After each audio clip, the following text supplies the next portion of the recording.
Hi, this is Evan, and welcome to Wine Couch TV. This episode is going to focus on a specific grape. We'll taste a couple of examples of it, and then we'll discuss some of the food and wine pairings that work particular for this varietal. My focus for this episode is on Pinot Blanc.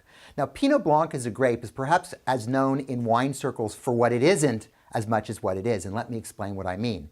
Pinot Blanc as a grape is sort of native to Europe, and we find it in Alsace, where it's called Pinot Blanc. We find it in Italy, where it's called Pinot Bianco, and we find it in the sort of German-Austrian area too, where it's called Weissburgunder. The challenge is that oftentimes Pinot Blanc isn't really Pinot Blanc, and let me explain that again because it's a little confusing. In Alsace, much of what is labeled Pinot Blanc is actually a different grape. It's called Auxerrois, and they're often blended together but go under the name of Pinot Blanc. This is confusing, particularly because sometimes the bottles are labeled as Klevner, but oftentimes just look for that specific Pinot Blanc and from the better producers, and you're generally going to be in good shape.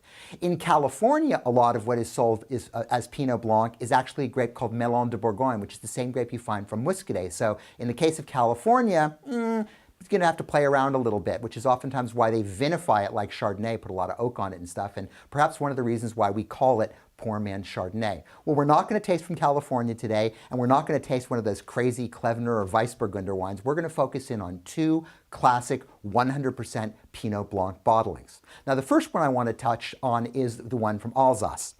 Now, this particular bottle is a 2005 Pinot Blanc from the house of Hugel, and it's the Cuvee les Amours, the Cuvee of Love. And it's a 100% Pinot Blanc. And what's noteworthy about Alsace style, or Alsatian style, if you will, is that they tend to be very crisp, very minerally, and a little bit slaty. Let's see if this one is in fact that. What I get on the nose here is a lot of sort of slightly underripe pear fruit, just a touch of flinty minerality, no oak whatsoever, and a real freshness to it, just a little bit floral.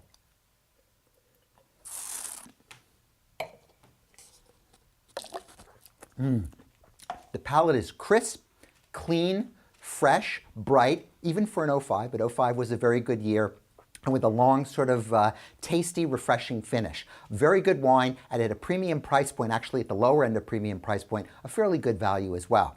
Now, the second wine I want to taste is from the New World, and we're actually going to go head north from my native California and go up to Oregon. This wine is the WillaKenzie Estate Pinot Blanc 2006 vintage. Now, Pinot Blanc in Oregon is something that we probably don't think of as much because most of what we taste up there in the Pinot world is either Noir or Gris, but the Pinot Blanc is actually quite good too, and WillaKenzie's style really tries to emulate what you're finding in Alsace.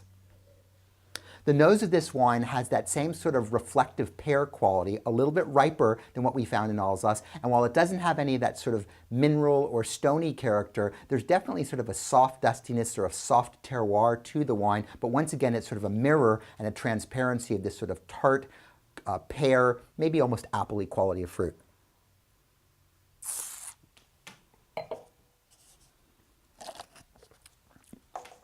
There's more viscosity to this wine than there was from the wine from Alsace, in part because it's slightly riper, a little bit richer, a little bit fuller, slightly more alcohol, but still with razor-sharp, bright acidity and a very long, clean finish on it. Very tart, very tasty. When I think of Pinot Blanc with food, I really think of anything with fins. So pretty much any fish, you're going to have a hard time finding one that it doesn't go with. So whether it's a basic fillet of sole or trout served with capers and lemon and butter, or if you even wanted to do something like fish tacos, you're going to have a lot of fun with this particular type of wine. Scallops, shellfish, lobster, all shine through. I also like it with white pastas, so sort of lighter risottos or pastas with light cream sauce are going to show very, very nicely here. And of course, all shellfish is going to be fabulous. A plate of oysters, a good glass of Pinot Blanc, and you're in heaven.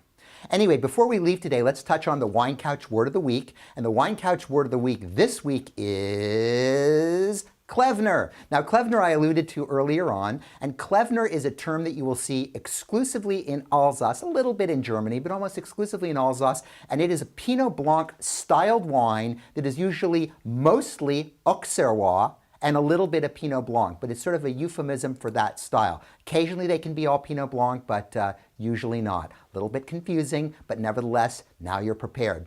Anyway, that's all the time I've got for this week's episode, but we will come back to you next time, and until then, go try a little bit of Pinot Blanc, get a plate of oysters, and you take care.